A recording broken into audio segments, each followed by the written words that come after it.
காஞ்சிபுரத்தில் பேசுகிறான் என்று சொன்னால் ஒரு கழக தொண்டன், அவனுக்கு கிடைக்கிற பாக்கியம் வேற யாருக்கும் கிடையாது. தமிழ்நாட்டில் 1000 இடத்தில் நாங்கள் பேசினாலும் காஞ்சிபுரத்தில் பேசினால்தான் நமக்கு பேரும் புகழும் சேரும். வாத்தியம் வாசிக்கிறவன் இருக்கிறானே, இசை வாசிக்கிறவன் திருவையாறிலே வாசினால்தான் அவனுக்கு பேர் உண்டு. அதாவது காஞ்சிபுரத்தில் எங்களை கொண்டு பேசினால்தான் எங்களுக்கு பேர் உண்டு. அப்படி பெருமைக்குரிய இந்த காஞ்சிபுரத்தில் இன்றைக்கு உரிமைகளை மீட்க மு.க. ஸ்டாலின் என்கிற இந்த தாரக மந்திரத்தோடு இங்கே நடைபெறுகிறது. உரிமைகளை மீட்க மு.க. ஸ்டாலின் என்று சொன்னால் ஸ்டாலின் என்பவர் என்ன தனிமரமா, தனி மனிதனா? இல்லை இல்லை, தமிழ்நாட்டில் இருக்கிற 8 கோடி தமிழர்களுடைய குரலாகத்தான் இங்கே அருமையன் ஸ்டாலின் பெயரில் இந்த குரல் ஒலித்துக் கொண்டிருக்கிறது. நிறைய பேர் இங்கே குரல் ஒலித்தது, இன்னும் தேர்தல் முடிகிற வரைக்கும் குரல் ஒலிக்க போகிறது. ஆனால் ஒட்டுமொத்த அந்த குரலுக்குத்தான் இந்த தேர்தலுடைய யுக்தியை கழகத்தில் அவர்கள் அறிந்த காரணத்தினால்தான் தன் குரல் தமிழ்நாடு முழுவதும் ஒலிக்க வேண்டும். யாரார் வாயில் ஒலிக்க வேண்டும் என்று சொன்னால் வேலிலே இருந்து ஆரம்பித்து கழக தொண்டன் கடைசி தொண்டன் இருக்கிறானே, உழைத்துக் கொண்டிருக்கிறானே, அவன் முதல் ஒலிக்கிற அத்தனை குரலும் மு.க. ஸ்டாலின் குரல் தான். அற்புதமான தலைப்பு. இந்த தலைப்பிலே பேசுகிற அற்புதமான வாய்ப்பு நமக்கு கிடைத்திருக்கிறது. நான் இப்ப வந்த உடனே சொன்னேன் அன்பரசன்கிட்ட, நீ என்ன தயார் பண்ண அதான்பா நானும் தயார் பண்ண. அவர் பேசியது அப்படியே வழிமொழி தான் பேசணும். ஏன்னா 2 பேரும் அமைச்சர், 2 பேருக்கு பிஏ இருக்கிறாங்க, 2 பேர் அமைச்சர், 2 பேரும் பிஏ இருக்கிறாங்க. எப்ப கூட்டத்துக்கு போனோம்பா, இதாவது 4 வாரத்துக்கு தயார் பண்ணி கொடுப்பான்னு அதுக்கு தானே பிஏ. அவருடைய பிஏவும் என் பிஏ ஒரே மாதிரி ரசிச்சிருக்கிறாங்க பாரு, அதுக்காக. சரி, தலைப்பு என்ன? மு.க. ஸ்டாலின் குரல். அதுக்கு மேல இருக்கிறது என்ன? உரிமையை மீட்க. அப்ப நம்ம உரிமையை இழந்திருக்கிறோம். உரிமையை இழந்திருக்கிற காரணத்தினால்தான் உரிமையை மீட்பதற்காக இந்த பொதுக்கூட்டம் நடைபெறுகிறது. 40 நாடாளுமன்ற தொகுதியில அந்த தொகுதியினுடைய தலைநகரில் உரிமையை மீட்பதற்காக இந்த பொதுக்கூட்டம் நடைபெறுகிறது. கூட்டமா எலெக்ஷனுடைய ஆரம்பம் இப்படிதான் ஸ்டார்ட் பண்றாங்க. ஆரம்பிச்சு முன்னால் இருக்கிற விஸ்வநாதன்ல இருந்து ஆரம்பிச்சு ஒருத்தரையும் நான் கூட போறது, யாரையும் தொங்க கூட போறது. அதனால்தான் இந்த பொதுக்கூட்டத்தை முதலாக தமிழகம் முழுவதும் எழுச்சியாக இருக்க வேண்டும் என்று தலைவர் கலைஞர் அவர்கள், நம்முடைய தலைவர் அவர்கள் கட்டளையிட்டிருக்கிறார். நிறைய நாம இழந்திருக்கிறோம், மொத்தத்தையும் சொல்ல முடியும். காலம் நேரம் ஆகிவிட்டது, நானே காலம் கடந்து வந்திருக்கிறேன். ஏன்னா காஞ்சிபுரத்தில் இருக்கிறவங்க அறிவாளிகள், புத்தியில கூட 2 புத்தி உண்டு. ஒன்று வாரமரம், இன்னொன்று சாம்பிராணி, இன்னொன்று கற்பூரம். நான் எப்படி எங்க மாவட்டம் நாங்கள் எப்படின்னா, நாங்கள் வாழ மாட்டோம் மாதிரி பத்துறதில்லை. நடுலையுமே சில பேர் இருக்கிறோம், அது சாம்பிராணி, அது நெருப்பு போட்டு ஊதுனாதான் வரும். காஞ்சிபுரம் அப்படி இல்லை, கற்பூரத்தை போல சொன்னாவே பத்திக்கிற ஊர் இந்த ஊர். அவ்வளவு அறிவாளிகள் இருக்கிற ஊர் இந்த ஊர். அறிவாளிகள் இருக்கிற ஊர்ல அதிகமா பேச வேண்டிய அவசியம் இல்லை. அண்ண தொலைக்காட்சியில எப்படி தலைப்பு செய்தி சொல்வதை போல முக்கியமாக கார்டு போடுவாங்க பாரு, அதை மாதிரி சொல்லிட்டு வரலான்னு வந்திருக்கிறாங்க. முதல், ஒரு மனிதன் பண்பாடாக வளர வேண்டும் என்று சொன்னால் கல்வி முக்கியம். ஒருத்தன் பண்பாடோடு வளர வேண்டும் என்று சொன்னால் கல்வி முக்கியம். சமுதாயத்தில் அனைவரும் சமம் என்று சொல்ல வேண்டும் என்று சொன்னால் கல்வி முக்கியம். இன்னும் சொல்ல பொருளாதாரத்தை ஈர்க்க வேண்டும் என்று சொன்னால் அதுவும் கல்வி முக்கியம்.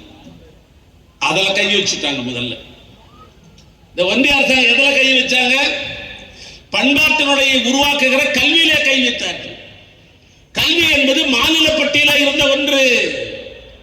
ஆனால் இன்றைக்கு பொதுப்பட்டியலிலே போன காரணத்தினால்தான் இன்றைக்கு கல்வியிலே அவர்கள் கை வைக்கிறார்கள். பல விஷயங்களை சொல்லலாம், ஆனால் சுருக்கமாக சொல்றேன். இப்ப நீட்டுத் தேர்வு, இந்த நீட்டுத் தேர்வு இருக்கிறது. இந்த நீட்டுத் தேர்வு வரக்கூடாது என்பதிலே தலைவர் கலைஞர் அவர்கள் பெருமுயற்சி எடுத்தார். அவர் முதலமைச்சராக இருக்க பொழுதுதான் அப்பொழுது நீட்டுத் தேர்வு தமிழ்நாட்டுக்கு உள்ளே ஒரு இருக்கப்படி தலையை காட்டிக் கொண்டே இருந்தது. அண்ணன் கலைஞர் சொன்னார், நீட்டு தேர்வு தமிழ்நாட்டுக்கு ஒத்து வராது, நாங்கள் ஏற்றுக்கொள்ள மாட்டோம். கடைசி வரை தமிழ்நாட்டு முதலமைச்சராக இருக்கிற வரை, தலைவர் கலைஞர் இருக்கிற வரை நீட்டு தேர்வு தமிழ்நாட்டில் வரவில்லை. அதை தொடர்ந்து வந்த அம்மையார் இறந்து விட்டார். அவரும் சொன்னார், கலைஞரே வேணாம், நான் ஆட்சியில் இருக்கிற போது நீட்டு தேர்வு வேணாம். எதில் பின்பற்றாங்களோ இல்லையா அம்மா, இதில் பின்பற்றினாங்க. கலைஞர் வேண்டாம் என்று சொல்கிறார் நீட்டு தேர்வு, என்னுடைய ஆட்சியிலும் தேவையில்லை. பட்டி மௌனம் 2 பேரும் வந்தாங்க, இபிஎஸ் ஓபிஎஸ். ஒருத்தர் பேரு இபிஎஸ், ஒருத்தர் ஓபிஎஸ். விட்டுட்டாங்க உள்ள. நீட்டு தேர்வு தமிழ்நாட்டுக்குள் வந்தது, நம்முடைய உரிமையெல்லாம் அவரிடத்திலே போனது. ஒரு புள்ளிவிவரம் சொல்றேன். இப்பொழுது 28,000 கோடி ரூபாய் கல்வித்துறைக்காக மாநில அரசாங்கம் செலவு செய்கிறது. 28,000 கோடி ரூபாய். ஆரம்ப பள்ளிக்குள்ளே படி சொல்லி கொடுக்குற ஆசிரியருக்கு சம்பளம் முதலுக்கு ஆரம்பித்து இந்த பிஜி வாத்தியார்னு சொல்றாங்க பாரு, +1 சொல்லி கொடுக்குறவங்க, டிகிரி, டபுள் டிகிரி, அந்த ஆசிரியர் முதல் கொண்டு சம்பளம் கொடுப்பது மாநில அரசாங்கம். பள்ளிக்கூடத்தில் கட்டி கொடுப்பது மாநில அரசாங்கம். அந்த லேப் வச்சிருந்த ஆய்வகம் வைப்பது தமிழக அரசினுடைய நிதி. மொத்தத்தையும் நான் முடிச்சிட்டோம். 1வது இருந்து நம்ம பையன் 12வது வரைக்கும் படிச்சுட்டான். நீட்டு தேர்வில் 12வது வரைக்கும் கேள்வி கேட்கிறார்கள். கொஞ்சம் யோசிச்சு பார், கேள்வி கேட்கிறாங்க இல்லையே. சிபிஎஸ்இ என்கிற ஒன்றிய அரசாங்கத்துடைய பாடத்திட்டம், மாநில அரசாங்கத்துடைய பாடத்திட்டம் அல்ல, ஒன்றிய அரசாங்கத்துடைய பாடத்திட்டம் தான் இந்த சிபிஎஸ்இ என்கிற இந்த பாடத்திட்டம். அதில் தான் கேள்வி கேட்கிறார்கள் நீட்டு தேர்வில். எதில் கேட்கிறாங்க? அது நீட்டு தேர்வில் ஒன்றிய அரசாங்கத்தை பொறுத்தளவிற்கு கேள்வி என்ன கேட்கிறாங்கன்னு சொன்னா, பிசிக்ஸ், கெமிஸ்ட்ரி, பாட்னி, ஜுவாலஜி. இதுக்கு 720 மார்க் வச்சிருக்கிறாங்க. இந்த 720 மார்க் எடுத்தால்தான் நீட்டு தேர்வில் நம்ம பையன் பாஸ் பண்ண முடியும். நான் கேட்கிறேன், மாநில பாடத்திட்டத்தில் படித்த 12வது வரைக்கும் +2 வரைக்கும் படித்த ஒரு மாணவனை சிபிஎஸ்இ என்கிற ஒன்றிய அரசாங்கத்துடைய பாடத்திட்டத்தில் படித்த கேள்வி கேட்டா நம்ம பதில் எழுத முடியுமா? ஆனால் தானே அரியலூரை சேர்ந்த வனிதாவில இருந்து ஆரம்பிச்சு குரம்பேட்டையிலே ஜெகதீசன் அவரும் தந்தையும் சேர்ந்து ஏறத்தாழ 27 உயிர் இதன் மூலமாக இன்றைக்கு தமிழ்நாட்டில் போயிருக்கிறது. நம்முடைய உரிமையை அவர்கள் எடுத்துக்கொண்ட காரணத்தினால், நம்ம வீட்டில் நம்ம ஸ்கூல்ல சொல்லிக் கொடுத்த படிப்பை அவர்கள் கேள்வி கேட்காத காரணத்தினால், ஒன்றிய அரசாங்கத்தினுடைய பாடத்திட்டத்தில் கேள்வி கேட்ட காரணத்தினால் இன்றைக்கு 27 உயிர் போனதோடு மட்டுமல்ல, எங்கேயாவது கிராமத்தில் இருப்போர் யாராவது டாக்டர் ஆக முடிகிறதா? ஒரு புள்ளி விவரம், 2017 தமிழ்நாட்டுக்கு இந்த நீட்டு தேர்வு வருகிற வரை எங்கே கிராமத்தில் உத்தரமேரிலே அதுக்கு பக்கத்தில் இருக்கிற ஊர்ல படிச்ச கிராமத்தில் படிச்ச தமிழ் கல்வியில படித்த அந்த மாணவர்களுக்கு ஒரு 100க்கு 12 பேர் படிச்சிருக்கு, பாஸ் பண்ணி இருக்கிறான் டாக்டர். ஆனா இன்னைக்கு 2021 ஒரு கணக்கெடுத்து பார்க்கிறோம் அரசின் சார்பாக 1.7%, 2 கூட இல்லை, 1.7%. ஆக 12 பேர் தமிழ் கல்வியிலே படித்தவர்கள் தமிழ்நாட்டினுடைய பாடத்திட்டத்திலே கேள்வி கேட்கிற பொழுது, தமிழ் கல்வியிலே கேட்கிற பொழுது அன்னைக்கு 12 பேர் டாக்டருக்கு வந்தான், இன்னைக்கு 1.25 டாக்டர் வரான். நம்முடைய உரிமை போயிருக்கிறதா இல்லையா? ஆனா இன்னைக்கு என்ன நிலைமை? எங்க பார்த்தாலும் தனியார் மூலமாக ஆகார், சைதன்யா, நாராயணா, எஸ்கே அகாடமி என்கிற தனியார்கள் பயிற்சி வைப்பை நடத்தி கொண்டு இன்றைக்கு இந்த நீட்டு தேர்வுக்கு அவர்களுக்கெல்லாம் பயிற்சி கொடுத்து பரீட்சை எழுத சொல்லுகிறார்கள். எனவே பரீட்சை எழுதற்கு சும்மா பயிற்சி கொடுக்கிறார்களா? 2 லட்சம் கொடு, 3 லட்சம் கொடு, 5 லட்சம் கொடு என்று பணத்தை பெற்றுக் கொண்டு பயிற்சி தருகிறார்கள். அந்த பிள்ளைகள் டாக்டருக்கு போறான். எங்கேயோ கிராமத்திலே படித்துக் கொண்டிருக்கிற எவனுக்காவது வாய்ப்பு கிடைக்கிறதா?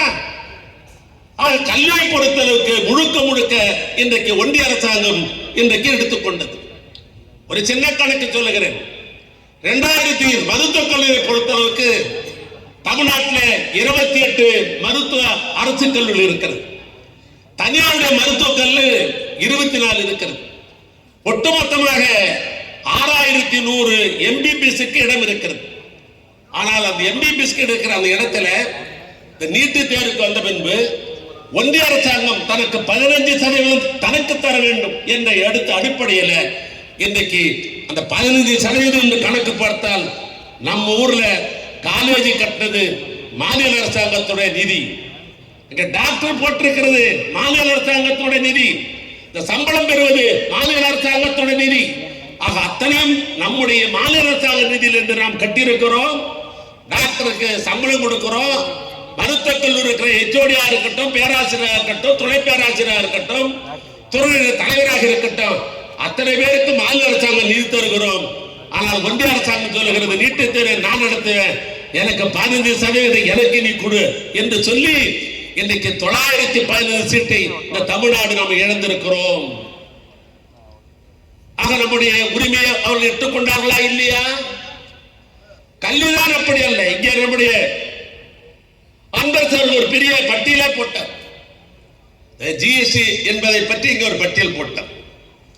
இந்த கேஸ் அடுப்பு கலைஞர் காலத்திலே கொடுத்தாலும் அடியே 23 லட்சம் அந்த கேஸ் அடுப்பை கொடுக்கிற வாய்ப்பை தமிழ்நாட்டு முதலமைச்சர் கலைஞர் இந்த அடியனுக்கு தான் தந்தார். முரளிதோரான்னு ஒரு மந்திரி MP இருக்கிறதால சொல்றேன். ஒரு MP ஜெயிச்சிருக்கார். 20 கூப்பன் அவருக்கு. எத்தனை கூப்பன்? 20 கூப்பன். அண்ணே அன்பர் அண்ணே, இந்த எம்பிக்காக நான் எவ்வளவு கஷ்டப்பட்டேன் தெரியுமா? ஒரு கூப்பன் கேட்டால் பெரிய மனுஷன் கொடுக்க மாட்டேன். 20 கூப்பன். நான் போன் பண்றேன். ஒரு போனை போட்டது எம்பிக்கு போன் போட்டு, ஏப்பா ஒன்றே செயலாளர் ராத்திரி பகலமா அவனுக்காக வேலை செஞ்சு ஒரு கூப்பனை கொடுப்பா.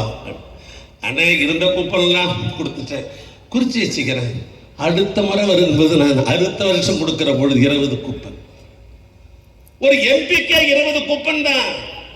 அந்த 20 கூப்பனை பகிர்ந்து கொடுப்பதற்கு கழக நண்பர்களுக்கும் அவன் சொந்தக்காரனுக்கும் அவனுக்கு வேண்டியவனுக்கு அந்த 20 கூப்பனை பிரிந்து கொடுப்பதற்கு அன்றைக்கு நாடாளுமன்ற உறுப்பினர் பட்ட கஷ்டம் எனக்கு தெரியும்.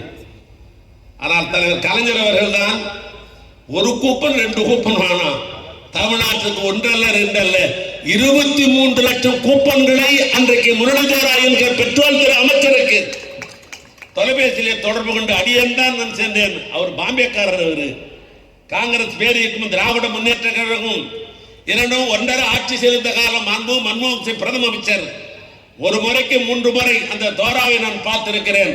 தமிழ்நாட்டுக்கு முதலமைச்சர் கலைஞர் ஒரே ஒரு போன் 23 லட்சம் கூப்பனை தமிழ்நாட்டிலே கொண்டு வந்து கொடுத்த வரலாறு கழகாட்சிக்கு கலைஞருக்கு உண்டு. அதனால அப்ப நான் தான் மந்திரியா இருந்தேன். நான் பக்கத்தில் சொன்ன எழிலரசன் கேஸ் எடுப்பலான்னு சொல்றாரு. இந்த அடியன் கேஸை நான் தான்ப்பா கஷ்டப்பட்டு வாங்கி கொண்டேன், ஒரு வார்த்தை என்ன சொல்ல மாட்டேன்றாரப்பா என்று நான் அவரிடத்துல பக்கத்திலே சொல்லிக் கொண்டிருந்தேன். அவருக்கு சொன்னார், இந்த GST பற்றி மிக அற்புதமாக சொன்னார். ஒரு வசைப்படுத்த மந்திரி லட்சக்கணக்கான கணக்கு சொன்னார். அவர் ஊர் குன்றத்தூர், சாதாரணமான ஊரில் குன்றத்தூர். சோழர் பேரரசிலே அமைச்சராக இருந்தவர். பெரிய புராணத்தை எழுதியவர். அதே நேரத்தில் அற்புதமாக அவரை பற்றி சொல்ல வேண்டும் என்று சொன்னால், சோழ பேரரசிலே சிறப்பாக பெயர் பெற்றதோடு மட்டுமல்ல, அவர் அற்புதமானவர் மட்டுமல்ல, அந்த சேக்கிழார் என்கிற ஒரு மாபெரும் ஒரு அறிவு ஜீவி. அந்த அறிவு ஜீவி பிறந்த ஊர்ல தான் நம்ம அன்பரசு பிறந்து வந்திருக்கிறார். அதனால்தான் ஒரு புள்ளியோரத்தோட அறிவு ஜீவியா பேசுறார். ஏன் நான் இங்க உங்களிடத்தில் நான் கலந்து கொள்கிறேன் என்று சொன்னால், அவர் GST சொல்லுகிற பொழுது அறிவாக இருக்கிற காரணத்தால் அவர் லட்சக்கணக்கானதை பற்றி இங்கே குறிப்பிட்டார். நான் ரொம்ப எளிமையா சொல்ல விரும்புகிறேன். ஏன்னா என் சொந்த ஊர் சேகூடலூர். நான் சாதாரண குக்கிராமத்தில் நான் பிறந்தவன். அதனால ஒரு சின்ன கணக்கு நம்ம ஆட்கள் புரியறதுக்காக சொல்றேன். இந்த GST என்கிற வருகிற பொழுது இது வேண்டாம் என்று சொன்னவர் கலைஞர். GST வேணாம், அப்போதான் வேட் என்கிற வரி, வேட் என்கிற வரி, அந்த வேட் என்கிற வரி மாநில அரசாங்கம் போடுகிற வரி. அது ஒன்றிய அரசாங்கத்திற்கு சம்பந்தம் இல்லை. வரி போடுகிற அரசாங்கம் மாநில அரசாங்கத்துக்கு தான் தேவை, மாநிலத்தோட முதலமைச்சருக்கு தான் தேவை. ஆனால் அந்த அதிகாரத்தை நான் தான் வைத்துக் கொள்வேன் என்று கலைஞர் ஜிஎஸ்டி வேண்டாம் என்று சொல்லிவிட்டார். அவர் இருக்கிறதே ஜிஎஸ்டி வரல. ஆனா என்ன நிலைமை, திடீர்னு ஒரு நாள் வேட் டாக்ஸ் போட்டாங்க. இந்த வசந்த பவன் எங்க பார்த்தாலும் ஹோட்டல் இருக்குது, உங்களுக்கு எல்லாம் தெரியும். அதுக்கு முதலாளி பேர் ரவின்னு பேர், அன்பரசுகள் எல்லாம் தெரியும். வசந்த பவன் ரவி, அவர் தான் தமிழ்நாட்டு ஹோட்டல் சங்கத்துக்கு தலைவராக இருந்தவர். முதல் நாள் பட்ஜெட் போடுறாங்க, நான் சொல்றது 2007. மறுநாள் காலையில் பார்த்தா வசந்த ரவி எங்க வீட்டில் ஒரு 10 பேரோடு நின்றார். யார் யான்னு கேட்டேன். இதெல்லாம் இவங்கெல்லாம் மாநில தலைவர் நான், இந்த மதுரைக்காரர் இவர் தான் செயலாளர், இவர் கோயம்புத்தூர்கார், இவர் தான் பொருளாளர், இவர் திருச்சிக்கார், இவர் தான் துணைத் தலைவர் என்ற 10 பேரை அறிவுப்படுத்திட்டு சொன்னார். இந்த வேட்டு வரி போட்டிருக்கிறீங்க, ஹோட்டலுக்கும் போட்டிருக்கிறீங்க. நீங்கள் ஹோட்டலுக்கு போட்டால் நாங்கள் என்ன பண்ண போகிறோம்? எங்கள் வீட்டு காசை கைவிட்டு கொடுக்க போகிறோம். இட்டு விலையை ஏற்றிடுவோம். வேட்டு வரி எங்களுக்கு போட்டால் நாங்கள் கட்ட போறதில்லை, இட்லி வரி ஏற்றிடுவோம், மசால் தோசை வரியும் ஏற்றிடுவோம். ஏன்னா நம்மளுக்கு மசால் தோசைனா ரொம்ப பிடிக்கும், அதையும் ஏற்றிடுவோம். வடையை விட்டு வைக்க மாட்டோம், பொங்கலுக்கும் வரி ஏற்றிடுவோம். ஆனால் ஹோட்டலுக்கு போனால் வரி ஏற்றினால் இந்த அரசாங்கத்தில் இட்லி கூட வரி ஏற்றி விட்டார்னு உங்களைத்தான் இயேசுவா என்று சொன்ன உடனே எனக்கு புரிஞ்சுது. நான் காலையில் நாளைக்கு பதில் சொல்கிறேன் யாருன்னு சொல்லிட்டு அன்னைக்கு மாலையே அவங்க கொடுத்த லெட்டரை வாங்கி கொண்டு கோபாலபுரத்தில் 5:30 மணிக்கு அண்ணன் தலைவர் கலைஞரை பார்த்து, அடியன் உணவுத்துறை மந்திரி, ஹோட்டல் முதலாளி பூரா காலையில் என் வீட்டுக்கு படம் எடுத்துட்டான். இந்த வேட்டை வரி ஹோட்டலுக்கு போட்டதால் இட்லி வரி ஏறி போகணும் நான் சொன்ன உடனே கலைஞர் உடனே அப்பொழுதே அன்றைக்கு நிதித்துறை செயலாளர் இருந்த ஞானதேசன் ஐஏஎஸ்ஐ கூப்பிட்டு, ஏயா ஹோட்டல் குடும்பம் வரி போட்டிருக்கிறீங்க? ஆமாம் ஐயா, நாளைக்கு இதை ஃபைல் எடுத்துக்கணும். மறுநாள் 10 மணிக்கு போன உடனே ஹோட்டலுக்கு இந்த வேட்டை வரி போட்டது தவறு, கேரளாவில் என்ன வரி இருக்கிறதோ அந்த 1% வரி தான் ஹோட்டலுக்கு போட மொழிய 12% வரி இருக்கக்கூடாது ரத்து செய்தவர் கலைஞர். வரி போடுகிற உரிமை தமிழ்நாட்டுடைய முதலமைச்சருக்கு மாநிலத்துக்கு இருந்த காரணத்தினால் மக்களுக்கு எதில் வரி ஏற்றணுமோ அதை ஏற்று, மக்களுக்கு எது ஏற்றக்கூடாதோ அது ஏற்றக்கூடாது. அந்த உரிமை மாநில அரசாங்கத்துக்கு இருந்தது. ஆனால் அந்த உரிமையை இன்றைக்கு ஒன்றிய அரசாங்கம் வைத்துக் கொண்ட காரணத்தினால் தான் இன்றைக்கு எதுக்கு எப்ப வரி போடுறாங்கன்னே தெரியல. நாடாளுமன்றத்தில் நம்முடைய செல்வம் போன்றவர்கள் எழுந்து கேள்வி கேட்டாங்க, ஜிஎஸ்டி வரி போட்டிருக்கிறீங்க, ஹோட்டல்கள் எல்லாம் இன்றைக்கு வெளியேறி போயிருக்கிறது என்று சொன்ன உடனே நிதித்துறை அமைச்சர் அம்மையார், தமிழ்நாட்டை சேர்ந்தவர் என்று சொல்லிக் கொண்டிருக்கிற நிதித்துறை அமைச்சர் நிர்மலா சீதாராமன் சொல்றார், நீ ஏன் ஹோட்டலுக்கு போன? நீ எதுக்கு ஹோட்டலுக்கு போன? அடுத்த கேள்வி பாராளுமன்றத்தில், வெங்காய விலை ஏறி போயிருக்கிறது, பூண்டு விலை ஏறி போயிருக்கிறது ஜிஎஸ்டி மூலமாக. எங்க வீட்டில் வெங்காயத்தை பூண்டு போட்டு நாங்கள் சாப்பிட்றதே கிடையாது, நீங்கள் அப்படி பழக்கப்படுத்திக் கொள்ள வேண்டும். இந்தியாவுடைய நிதியமைச்சருடைய குரல் இப்படித்தான் நாடாளுமன்றத்தில் ஒலிக்கிறது. அதோட விளைவு என்ன? அந்த புள்ளிவரத்தை தான் இங்க சொன்னார். உத்தரப்பிரதேச மாநிலம் எங்க கோட்டை என்று சொல்லுகிறார்கள். அங்கதான் 100 ரூபாய் மக்களிடத்தில் இருந்து அந்த அரசாங்கம் 100 ரூபாய் வசூல் செய்கிறது. 100 ரூபாய் வசூல் செய்கிற மக்களிடத்தில் 100 ரூபாய் வசூல் செய்கிற உத்தரப்பிரதேசம், அந்த பணம் டெல்லி கஜானாவுக்கு போகிறது. ஆனால் அவர்கள் திருப்பி அந்த மாநிலத்துக்கு கொடுக்கிறது எவ்வளவு என்று சொன்னால் 333 ரூபாய் திருப்பி கொடுக்கிறார்கள். பீகார் மாநிலத்தில் 100 ரூபாய் ஒன்றிய அரசாங்கம் வசூல் செய்கிறது. அந்த அரசாங்கத்திற்கு அவர்கள் திருப்பி கொடுப்பது 922 ரூபாய் திருப்பி கொடுக்கிறார்கள். மத்திய பிரதேசத்தில் 100 ரூபாய் ஜிஎஸ்டி வசூல் செய்கிறார்கள். அந்த மாநில அரசாங்கத்திற்கு திருப்பி கொடுப்பது 279 ரூபாய் கொடுக்கிறார்கள். ராஜஸ்தானில் 100 ரூபாய் வசூல் செய்கிறார்கள். திருப்பி கொடுப்பது அந்த மக்களுக்கு 187 ரூபாய் கொடுக்கிறார்கள். தமிழ்நாட்டில் 100 ரூபாய் வசூல் செய்கிறார்கள். நமக்கு திருப்பி கொடுப்பது 29 ரூபாயை நமக்கு திருப்பி கொடுக்கிறார்கள் என்று சொன்னால் நாம் வளர்ந்த மாநிலம். மக்கள் தொகை குறைவாக இருக்கிறதா? ஆக 100 ரூபாயை வசூல் செய்து கொண்டு போனவர்கள் திருப்பி கொடுப்பது 29 ரூபாய். எவ்வளவு பெரிய மோசடி, எவ்வளவு பெரிய மோசடி. இங்க ஒரு நிகழ்ச்சியை சொன்னார்கள் அமைச்சர் அவர்கள், இவ்வளவு வசூல் செய்து கொண்டீர்களே, உங்களுக்கு பரிதாபம் இல்லையா? சென்னையிலே அதனுடைய ஒட்டி இருக்கிறது காஞ்சிபுரம், அது ஒட்டி இருக்கிற திருவள்ளூர், அது ஒட்டி இருக்கிற செங்கல்பட்டு ஆக 4 மாவட்டத்தில் மிக்சான் புயல் அடித்தது. ராணுவத்துறை அமைச்சராக இருக்கிற ராஜ்நாத் சிங் வந்து சுற்றி பார்த்தாரு. ஒன்றிய அரசாங்கத்தினுடைய குழு வந்து பார்த்தது. தமிழ்நாட்டுடைய முதலமைச்சர் அவர்கள் 18,214 கோடி ரூபாய் நஷ்டம் ஏற்பட்டிருக்கிறது புயலின் காரணத்தினால். பணம் குடு என்று சொன்னார்களே, கொடுத்தார்களா? அதை விட ஒரு செய்தி சொல்லுகிற நண்பர்களே, புயலும் அடிக்கல, ஒன்னும் அடிக்கல, மழை தான் பெஞ்சது.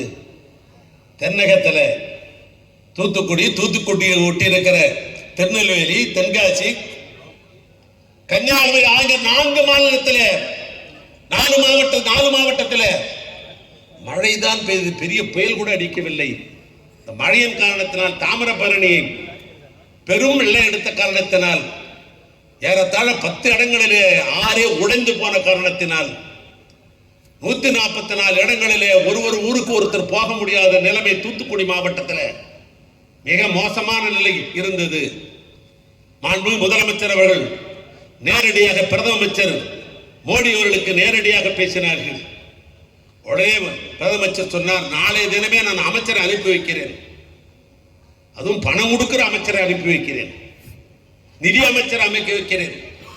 நிதி அமைச்சர் என்று சொன்னால் தமிழ்நாட்டில் பிறந்ததாக சொல்லிக் கொண்டிருப்போர் கஷ்ட நஷ்டம் அவருக்கு தான் தெரியும், அவரையே அனுப்பி வைக்கிறேன் என்று அனுப்பி வைத்தார்.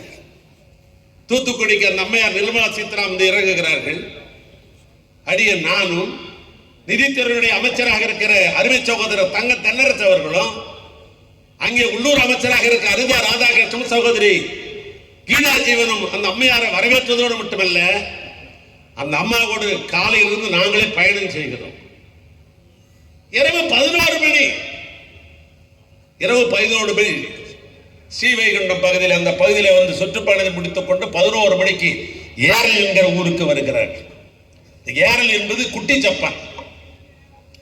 ஏரல் என்பது குட்டி ஜப்பான் என்ற பகுதியில் சொல்லுகிறார்கள். ஏன்னா அங்க அவ்வளவு பெரிய வியாபாரங்கள், வெளிநாட்டு பொருள் அங்க வாங்கலாம். இஸ்லாமிய பெருமக்களும் இந்துக்களும் கிறிஸ்துவ மக்களும் அங்கே ஒன்றரை வாழ்ந்து ஒரு பூமி ஏரல். 11 மணிக்கு அந்த அம்மையார் வருகிறார். ஏரலை ஒட்டி இருக்கிற ஒரு ஆற்றுப்பாலம் முழுமையாக அடித்துக் கொண்டே போய்விட்டது. இந்த ஆற்றுப்பாலம் 2 தினங்களில் நான் அங்கே இரவு பகல் பாராமல் அங்கே உட்கார்ந்து அந்த பாலத்தை சரி செய்து, அண்டர்பாஸ் என்று சொல்லப்படுகிற தரைப்பாலத்தை முதலில் சரி செய்து போக்குவரத்தை விட்டுவிட்டு நான் உட்கார்ந்து கொண்டிருக்கிறேன். எனவே அந்த அம்மையார் வருகிறார். நான் தான் சுத்தி காட்டுகிறேன், ஏரலை சுத்தி காட்டுகிறேன், பாலத்தை சுத்தி காட்டுகிறேன். உள்ளபடி அந்த அம்மையார் பார்த்து விட்டு 11 மணிக்கு லைட்லாம் போட்டு பார்த்து விட்டு அந்த அம்மா, இவ்வளவு மோசமாயிருக்கு, இவ்வளவு பெரிய வெள்ளமா, பாலத்தை அடித்துக் கொண்டு போகிற அளவுக்கு அப்ரோச் என்று சொல்லப்படுகிற தொடர் ரோடையும் அடித்துக் கொண்டு போயிருக்கு, இவ்வளவு மோசமாக வெள்ளம் வந்திருக்கிறது. 11 மணிக்கு ஏரல் உள்ளே நாங்கள் போகிற பொழுது அங்கே இருக்கிற மொத்த வியாபாரிகளும் வீடு இல்லை, கடை இல்லை, கோடிக்கணக்கான ரூபாய் 5 லட்சம் ரூபாயிலிருந்து 50 கோடி ரூபாய் இருக்கும் ஒரு முதலாளிக்கு இழந்திருக்கிறார். ஒரே கூக்குரல் 11 மணிக்கு ஏறல்ல. அம்மையாரை பார்த்து கெஞ்சுகிறார்கள், அம்மையார் அவர்களே, நீங்கள் தான் நிதித்துறை அமைச்சர், தமிழ்நாட்டை சேர்ந்தவர், தமிழ் மண்ணிலே பிறந்த நிதி அமைச்சர். 3 ஆண்டு காலத்திற்கு நாங்கள் இலவசம் கேட்கவில்லை, வட்டி இல்லாமல் கடன் கொடுங்கள், எங்களுடைய ஜீவத்தை நாங்கள் ஆரம்பிக்கிறோம், இங்கிருந்து ஆரம்பிக்கிறோம், வட்டி இல்லாமல் பணம் கொடுங்கள் என்று ஒரு பக்கம். நானும் தங்கம் தர சொல்லும் அம்மையார் அவர்களே, கடைசியாக அந்த சுற்றுப்பயணத்தை முடித்துக் கொண்டு முக்காணி என்கிற ஊரில் அந்த அம்மா காரில் ஏறிக்கொண்டு அந்த சுற்றுப்பயணத்தை முடித்து விட்டு அவர்கள் புறப்படுகிற பொழுது இந்த காரில் அந்த அம்மா ஏறின உடனேயே நீங்களாம் கோச்சிக்கூடாது சொல்லுகிறேன். நானும் தங்கம் தென்னரசரும், ஏன்னா தங்கம் தென்னரசு என்னோட கொஞ்சம் உயரமானவர், ஆற்றலில் உயரமானவர், அறிவிலே உயரமானவர், உயரத்திலே உயரமானவர். நானும் தங்கம் தென்னரசு எங்களால் எவ்வளவு குனிய முடியுமோ, எங்க சக்திக்கு எவ்வளவு குனிய முடியுமோ அவ்வளவு குனிந்த பவ்யமாக கும்பிட்டு, அம்மையார் அவர்களே நீங்கள் ஒரு தாய் போன்றவர்கள், பெண் அல்லவா, நீங்கள் தாய் போன்றவர்கள். தாய்க்கு எப்பொழுதும் மனம் எப்பொழுதும் இழகும், ஆண்களோட பெண்களுக்கு எப்பொழுதும் மனம் இழகும். அதனால்தான் எதாவது ஒன்று பார்த்துட்டா உடனே அழுவ ஆரம்பிச்சிருவாங்க. ஏன்னா இளைய மனசு பெண்களுக்கு.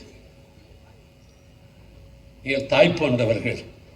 காலையிலேருந்து நீங்கள் எவ்வளோ பெரிய கொடுமையை பார்த்திருக்கிறீர்கள். பாலமே அடித்துக்கொண்டு போய்விட்டது வெள்ளத்திலே.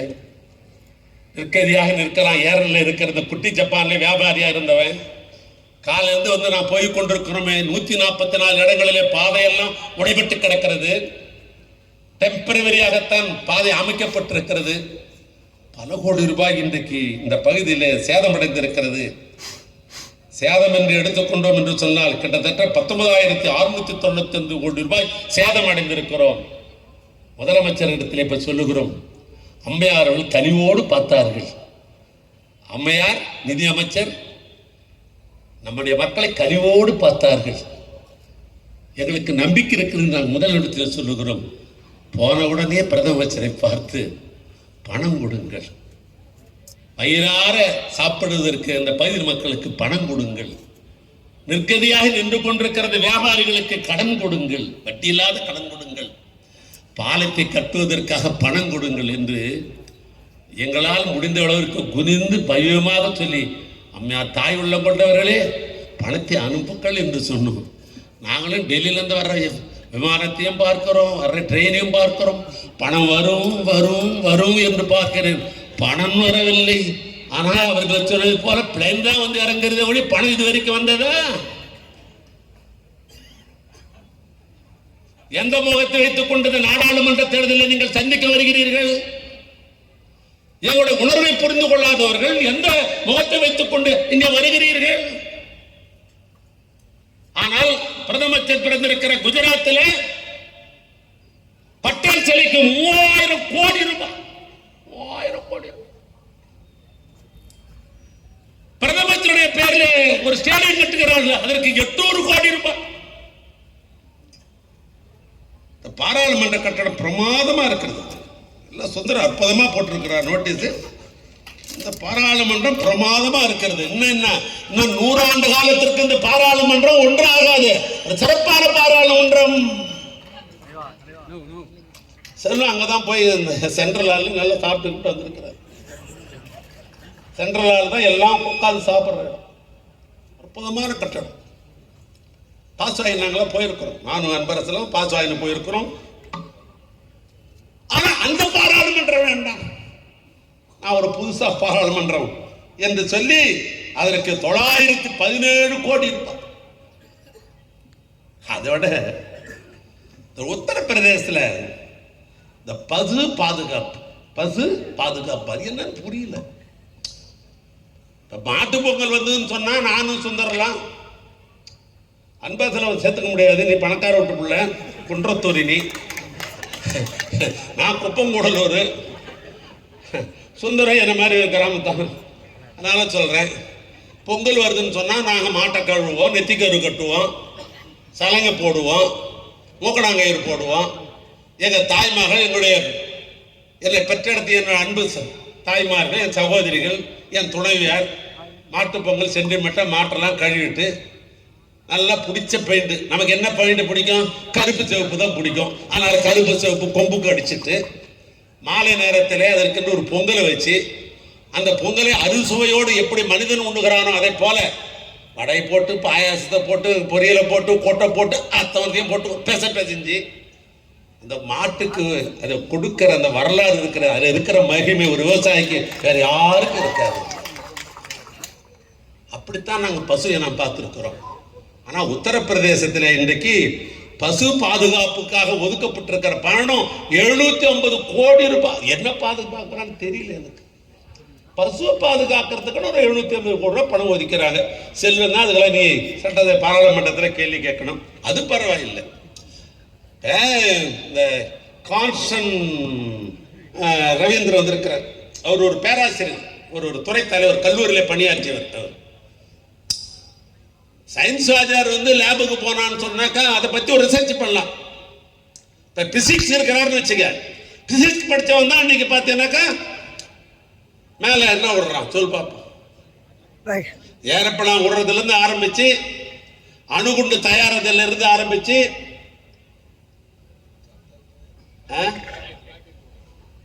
அறிவாளி சொல்ற ராக்கெட் விடுறதுல இருந்து பிசிக்ஸ் வாஜார் ரிசர்ச் பண்றான். பிசிக்ஸ் படிச்ச அப்துல் கலாம் தான் பெரிய நாட்டுக்கு பெரிய விஞ்ஞானியா வந்தார். கிராமத்தில் எங்கேயோ பள்ளிக்கூடத்தில் தமிழ் கல்லூரியில் படித்த மயில்சாமி அண்ணாதுரை தான் பிசிக்ஸ் படிச்சதால் தான் பெரிய விஞ்ஞானியா வந்தார். அதெல்லாம் ரிசர்ச் பண்ணலாம். பிசிக்ஸ் ரிசர்ச் பண்ணலாம், கெமிஸ்ட்ரி ரிசர்ச் பண்ணலாம், எத்தனையோ ரிசர்ச் பண்ணலாம். அதுக்காக ஒரு கல்லூரியில் பல்கலைக்கழகத்தில் பணம் இருக்குதா பார்த்துருக்குறோம். ஆனா என்னடான்னு கேட்டீங்கன்னாக்கா உத்தரப்பிரதேசத்துல கோமியமும் சாணியும் ஆராய்ச்சி செய்வதற்காக 500 கோடி ரூபாய். கோமியம் நம்ம சகோதரிக்கு தெரியும். கோமியம் அது ஏதோ வீட்டில் இருக்கிற அந்த கொசு துசுலாம் போயிட்டோம்னா எடுத்துக்கொண்டு அப்படியே கொண்டு எல்லாம் எல்லா இடத்துலையும் தெளிச்சுட்டு வருவாங்க. இன்னும் அந்த காலத்தில் பிரசவம் எல்லாம் 13ஆம் நாள் வீட்டுக்கு அழைக்க எத்தனை பேர் சகோதரிகள் பிரசவம்னாக்கா 13ஆம் நாள் வீட்டுக்கு அழைக்கிறதுன்னு போட்டு ஒரு சடங்கு வச்சுட்டு அதுக்கு பின்னால சாணிலாம் தெளிச்சுட்டு அந்த கோமியத்தை எடுத்துக்கொண்டு ஊட்ட சுத்திட்டு வருவாங்க. அப்படி ஒரு சென்டிமெண்ட். உத்தரப்பிரதேசத்தில் கோமியும் சாணியும் ஆராய்ச்சி செய்வதற்காக 500 கோடி ரூபாய். என்னடா ஆராய்ச்சி பண்ண போறீங்க? எனக்கு ஒன்றும் புரியல. கோமியத்தில் என்னடா ஆராய்ச்சி பண்ண? அதை விட சமஸ்கிருதம், அதுல பேசலாம் முடியாது. சமஸ்கிருதத்தில் பேச முடியுமா? ஒரு காதலை பார்த்து சமஸ்கிருதத்தில் கொஞ்சம் முடியுமா? அன்பே ஆறு உயிரே சொல்ல முடியுமா? சொல்லுங்க, சொல்ல முடியுமா? சொல்ல முடியாது. ஆனால் தமிழ் இருக்கிறது, நாம் தாய்மொழியான தமிழ், இந்த தமிழை வளர்ச்சி பண்ணுவதற்காக ஒன்றிய அரசாங்கம் ஒதுக்கி இருக்கிற பணம் 28 கோடி. நமக்கு ஒண்ணுமே புரியாத சமஸ்கிருதத்தை விரிவுபடுத்துவதற்காக அரசாங்கம் ஒதுக்கி இருக்கிற பணம் 643 கோடி. 643 கோடி எதுக்கு? சமஸ்கிருதம். நான் கேட்க விரும்புவது இதுக்கெல்லாம் இவ்வளவு பணம் செலவு பண்றீங்களே, நீங்க தானே அறிவிச்சீங்க.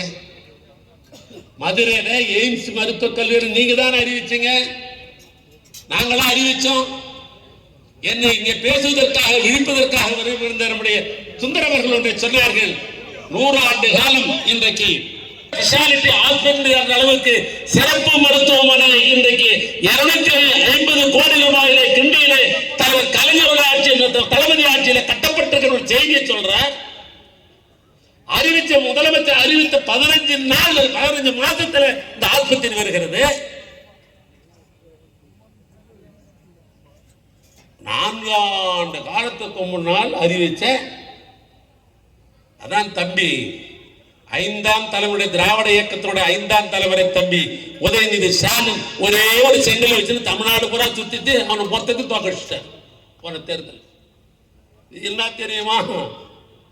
மோடி அறிவிச்ச எய்ம்ஸ் மருத்துவ செங்கல் ஒரே செங்கலை காட்டினாருப்பா, மொத்தம் ஒழிஞ்சாங்க. இப்ப இந்த தேர்தலுக்கு என்ன கொண்டு வர போறவரல்ல தம்பி எனக்கு தெரியல. எய்ம்ஸ் வந்ததா இது வரைக்கும் வரல. அதையும் சொன்னார். இங்க கல்லூரி மாணவர்கள் வாங்கிய கடனை யாராவது விட்டு வைக்கிறானா? கிடையாது. விவசாயி நாம் பெற்ற கடனை அவர்கள் தள்ளுபடி செய்திருக்கிறார்களா? கிடையாது. எனக்கு கொடுத்த புள்ளி விவரம் பிரகாரம் இந்த அதானி அம்பானி மட்டுமல்ல, இந்தியாவில் எவெல்லாம் பணக்காரனா இருக்கிறானோ இந்த பணக்காரனை வாங்கிய கடன்கள் ஒட்டுமொத்தமாக வங்கியில வாராக்கடன். அது என்னடா புதுசா ஒரு வார்த்தை கண்டுபிடிச்சீங்க, வங்கியில வாராக்கடன். வங்கியிலே வாராக்கடன்னா வங்கிக்கே வரலையா, ஏமாத்திட்டான். ரகசியமா சொல்றான், ஏமாத்திட்டான் அப்படின்னு சொல்றது வாராக்கடன் அப்படின்னு. கிட்டத்தட்ட 14.56 லட்சம் கோடி ரூபாயை இந்த 9 ஆண்டு காலத்திலே அந்த ஆட்சியாளர்கள் தள்ளுபடி செய்திருக்கிறார்கள். ஆனா இது புதுசா இந்த ஏடிஎம்முக்கு போய் வந்தாலும் சரி, பேங்க்ல நம்ம பணம் போட்டு அக்கௌண்ட்ல இல்லைன்னு வச்சுக்க, மாசம் 100 ரூபாய் நம்ம கிட்ட கறந்துடுறாங்க. பேங்க்ல மாசம் 100 ரூபாய். ஆனா அவன் கோடிக்கணக்கான வாங்கின பணம் வாராக்கடன். ஆக அதையும் அவர்கள் தள்ளுபடி செய்திருக்கிறார்கள். ஆட்சிக்காரர் சொன்னார், டாலர் மதிப்பை நான் குறைப்பேன். அவர் ஆட்சிக்கு வருகிற பொழுது டாலர் மதிப்பு 59 ரூபாய் இருந்தது. ஆனால் இன்றைக்கு 83 ரூபாயாக டாலர் உயர்ந்திருக்கிறது. வல்லரசாக்க போறாராம். அதை விட அருமை நண்பர்களே, ஒரு செய்தி பார்க்கிறேன். என்ன செய்தின்னா, நாடாளுமன்றத்தில் பிரதம மந்திரி இருந்தாலும் சரி திருக்குறள் தான் படிக்கிறார்.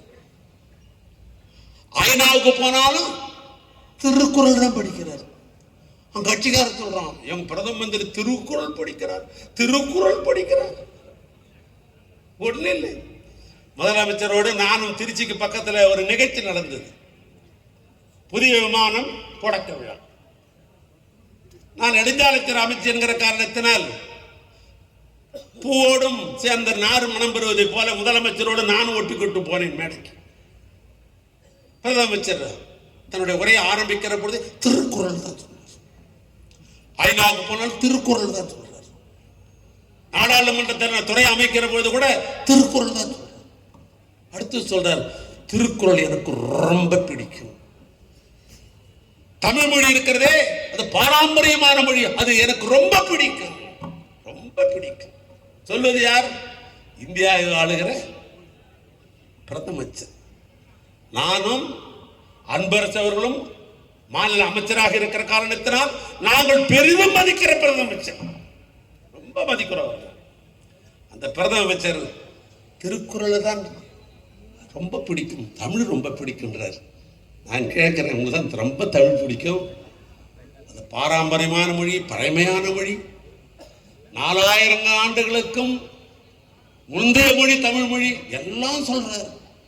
நான் உங்ககிட்ட கேட்டுக்கிறது, இந்த காஞ்சிபுரத்திலிருந்து தமிழுக்காகவே வாழ்ந்த என் அண்ணன் பிறந்த ஊர்லேருந்து நான் கேட்கிறேன், உங்களுக்கு தான் ரொம்ப பிடிக்குமே, ஏன் இந்திய அரசாங்கத்தினுடைய அரசாங்க மொழியாக, அலுவல் மொழியாக நீங்கள் தமிழை ஆக்கியிருப்பீர்கள், ஆனால்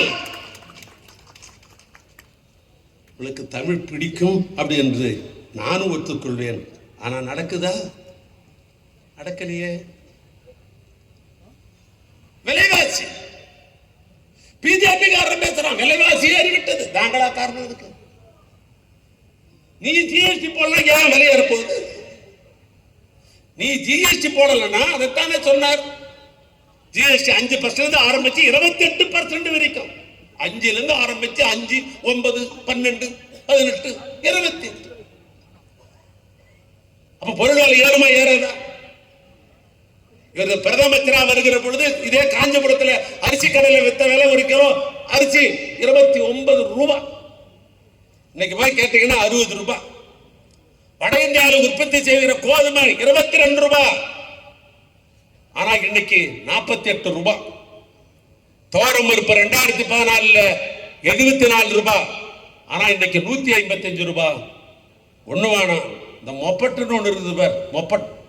நம்ம ஆளுக்கு இப்பெல்லாம் பொண்ணு பார்க்க போனான்னா முதல்ல பொண்ணுக்கு நல்லா இருக்குதா, சிவப்பா இருக்குதா, அழகானே கேட்க மாட்டேன்றான். மாமனார் மொப்பட்டு வாங்கி கொடுப்பாரா? அப்படி ஒரு மாரி வந்துருச்சு இப்பெல்லாம் மொப்பட். அந்த மொப்பட்டு கூட 14 ஆட்சிக்கு வருகிற பொழுது அன்னைக்கு சராசரி மொப்பட்டை சொல்றேன் 60 ரூபாய். ஆனா இன்னைக்கு 1 லட்சம் ரூபாய்.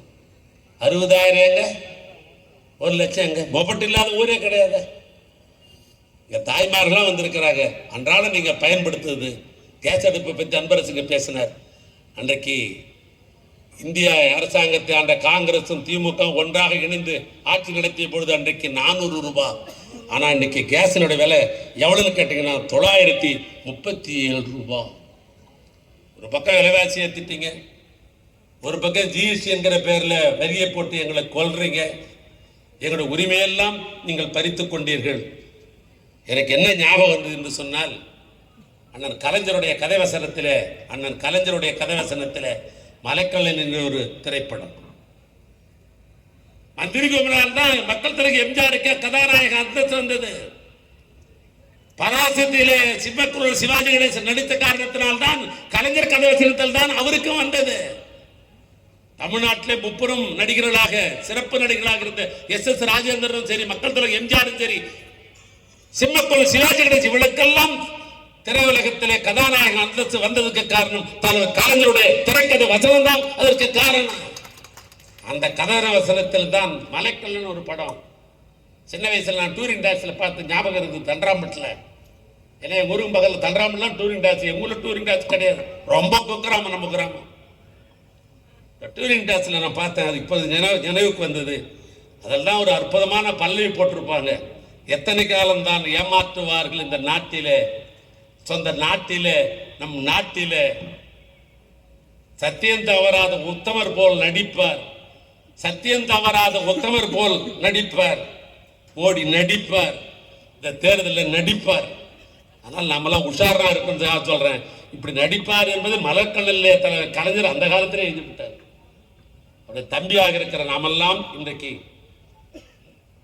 அதில் உஷாரா இருக்கணும் அப்படின்னு கேட்டுக்கொள்வதோடு மட்டுமல்ல, அருமை நண்பர்களே, நமக்கு ஒரே ஒரு ஆபத்து மட்டும் வந்திருக்காது. உங்களிடத்தில் நான் பகிர்ந்து கொள்கிறேன். 2 தினங்களுக்கு முன்னால் சட்டமன்றத்தில் நம்முடைய தலைவர் அவர்கள் எடுத்து சொன்னதோடு மட்டுமல்ல, ஒன்றிய அரசாங்கத்திற்கு ஒரு கண்டன தீர்மானத்தை போட்டு அனுப்பியிருக்கிறார். இது ஒரே நாடு ஒரே தேர்தல், ஒரே நாடு ஒரே தேர்தல். இந்த ஒரே நாடு ஒரே தேர்தலை பற்றி கூட எனக்கு வருத்தம் இல்லை. அது தேர்தல் நடத்த போறதில்லை, நடக்காது. எனக்கு இருக்கிற வருத்தம் எல்லாம் முதலமைச்சர் சொன்ன அந்த கணக்குப்படி பார்க்கிற பொழுது, மக்கள் தொகை அடிப்படையில் தான் நாடாளுமன்றத்தை நாங்கள் பிரிக்க போகிறோம். மக்கள் தொகை அடிப்படையில் தான் நாடாளுமன்றத்தை நாங்கள் பிரிக்க போறோம். 1971 ஒன்றிய அரசாங்கம் ஒரு ஆணையை பிறப்பிக்கிறது. 1971 குடும்ப கட்டுப்பாடுக்கு போனா 5 கிலோ அரிசி ரூபா. நான் பக்கத்தில் உட்காந்து பேசினே இருந்தேன் மஸ்தான் பாய் கிட்ட. அவர் சொன்னார், எங்க அப்பா அவர் பெத்தது 9 பேர், என்னோட சேர்த்து எங்க அப்பா பெத்தது 9 பேர் இஸ்லாமியர். அவர் சொன்னார், நான் பெத்தது 4, குடும்ப கட்டுப்பாடுனால நான் பெத்தது 4, என் பையன் பெத்தது 2. இந்த குடும்ப கட்டுப்பாடு தாக்கம் 9ல இருந்து 4ல இருந்து 2 வரைக்கும் வந்துருச்சு.